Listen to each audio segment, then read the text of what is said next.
The keynote address today will be given by Dr. Samuel Krouse, who's been a teacher with Camptonville Academy since the very beginning for 17 years. And his presentation will be Let Us Commence to Begin. Dr. Krouse.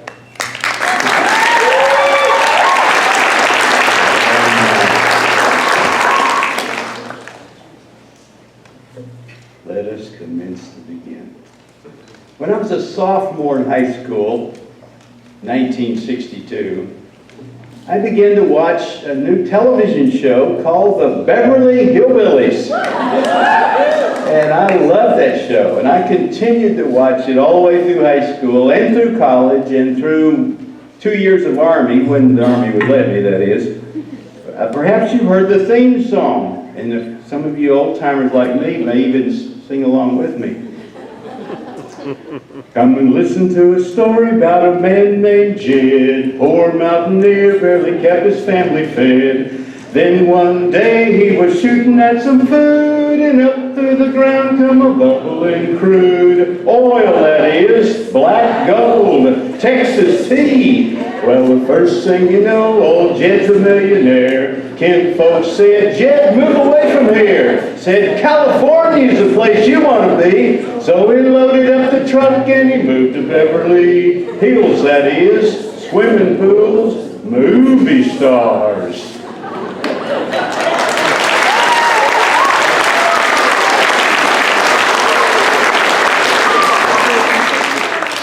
It was a comical diversion to what was going on in the world around us at that time.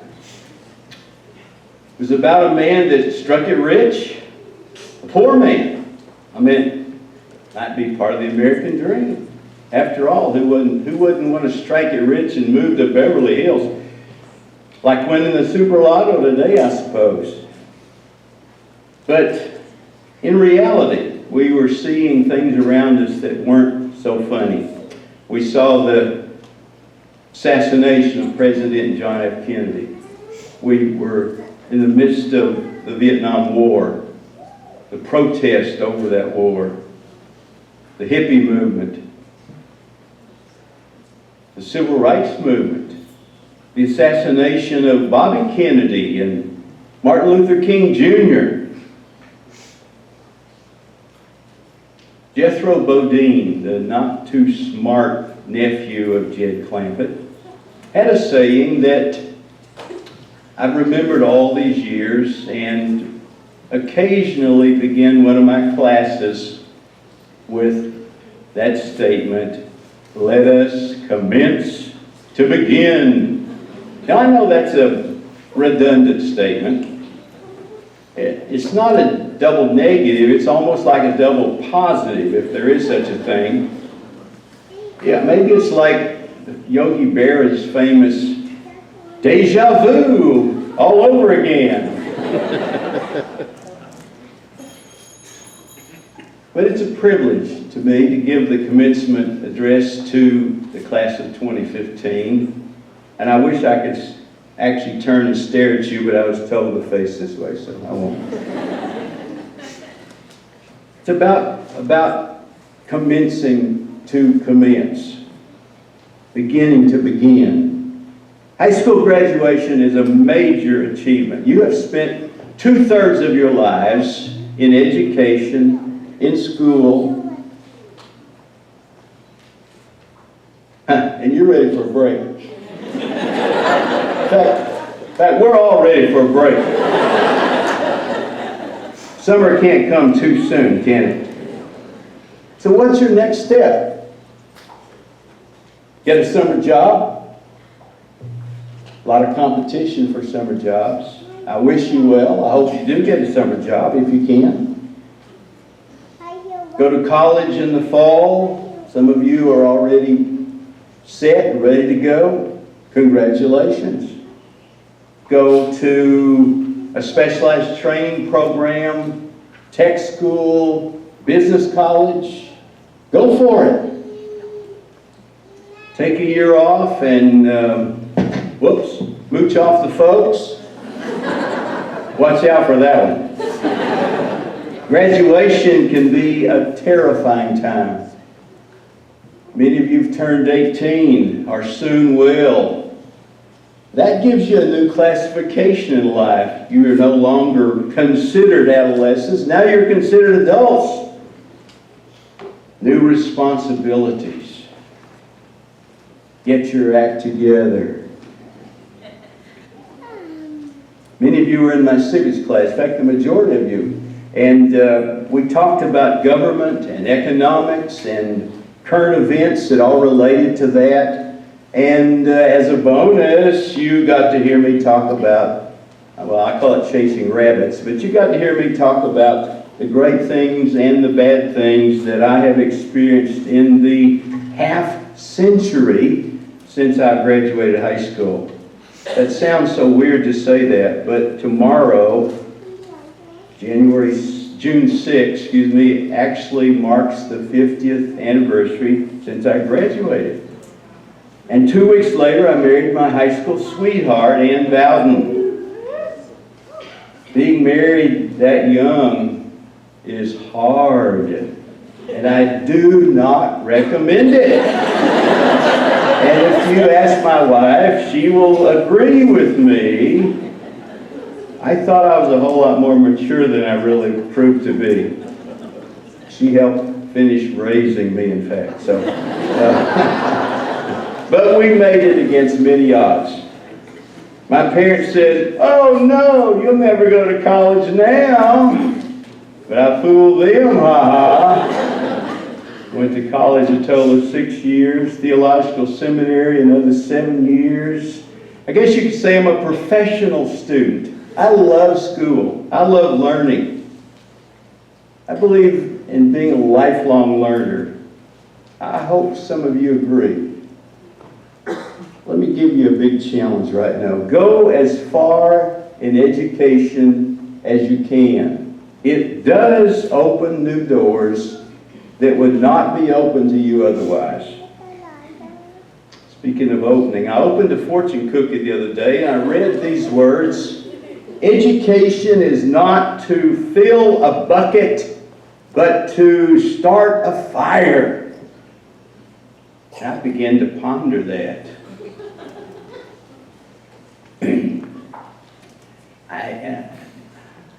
I guess it means that we as educators are not to just fill you with a lot of facts and statistics and formulas and events, but to create in you a fire, a passion for learning, for getting more knowledge, for discovering new things, to getting new insights. And that sounds good. But I've concluded, after all of my pondering, that education really should do both. Yes, I really like the ideal of starting a fire in you that will continue beyond your high school education, but I also like the idea of helping fill up your bucket with information that will act as a kindling, as a catalyst to get that fire burning brightly and keep it burning brightly as you move into your future. I want you to know facts of history that are important.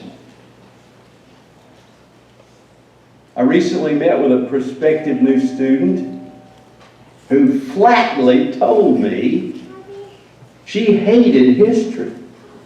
And she didn't see a need to learn facts about the past. After my initial shock, I tried to encourage her a little bit, but my immediate thought was a quote from George Santayana, who said, "Those who cannot remember the past are condemned to repeat it." There are many things you need to know as you enter your brave new world. And I hope your bucket is full of knowledge. Now get a bigger bucket and begin to fill it with new knowledge, with the fire of knowing more.